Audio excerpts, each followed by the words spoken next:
Andy, tell us a little bit about yourself.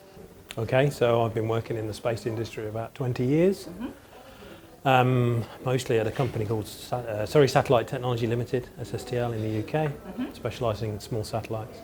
Okay. I now run my own company, it's a small consultancy company, and I advise people on small satellite projects and how to build things and make them work in space, and also do a bit of educational work, but also work with small launch companies as well. That sounds interesting. Why were you here, or why are you here specifically today for this conference?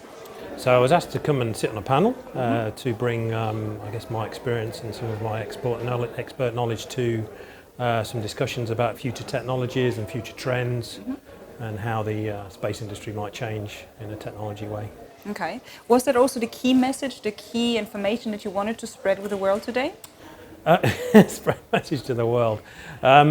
Yeah, I mean, it's a fairly specific remit, this conference. It's about space insurance and how the world protects itself and how the insurance community protects consumers against loss and outage. And you know, we use space a lot in our lives. The insurance guys have quite a key part to play in making sure that we get what we need and things arrive on our cell phones and they don't have outages and we don't lose television signals and this kind of stuff. It's Okay. So it's a small piece of a big industry, but it's a very important one. So. All right. Did you always know that you wanted to end up in space?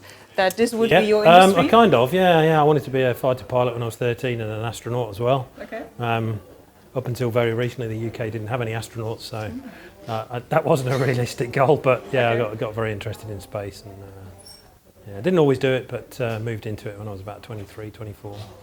Some people would argue that we have enough problems on this planet and that you're focusing on space. What would be your answer towards such a person? The vast majority of things that we do in space, other than space exploration, which is actually quite a small part of space, is all about helping people on the ground. So, as I just said, the people don't know. Most people use space every day and don't even realise whether it's for things like humanitarian reasons, like disaster relief. We use Earth observation satellites to see and to track and to tell people where to go where there's disasters. You know, I've worked personally on a few projects that were all about disaster relief, and very importantly, to direct rescue teams and people like that to areas where people are in trouble. So it's a massive humanitarian thing. A lot of people don't realise that. Do a lot from space. But also the telecoms and mobile telephones, telephony, satellite TV, all this stuff has come from space. Most people don't realise it. Yeah. And then there's satellite navigation, for instance. Most people don't associate sat-nav with satellites anymore. But if you didn't have satellites in the sky, you would have trouble getting where you wanted to go in the morning. Makes sense. Thank you for that answer, and thank you so much for your time. Right, you're welcome.